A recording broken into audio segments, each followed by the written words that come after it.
සහෝපතුමා කිව්වා පළවෙනි අයවැයෙන්ම මේ කියපු ශේෂ්ත්‍රවල බදු සම්පූර්ණයම අයින් කරනවා කියලා කිසිම තැනක ඔබතුමාලා කිව්වේ නැහැ කියලා. හැබැයි ජාතික ජනබලවේගයේ ජනාධිපති අපේක්ෂක අනුර කුමාර දිසානායක මහත්මයා ජනාධිපතිවරණයට කලින් කරපු ප්‍රකාශයක් තියෙනවා අපි ඒක අහමු. ලෝකයේ ආහාරවලට සෞඛ්‍යයට අධ්‍යාපනයට බදු ගහන්නේ හැබැයි අපේ රටේ මොකදලා තියෙන්නේ?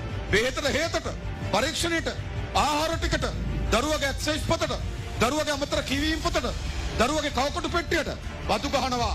ජාතික ජන බලවේගයන්ට පළවෙනි අයවැය ලේඛනෙම්ම බද්ද අයින් කරනවා. හරිද? එයි ආණ්ඩු වෙන්නේ ජනතාව බලාගන්න.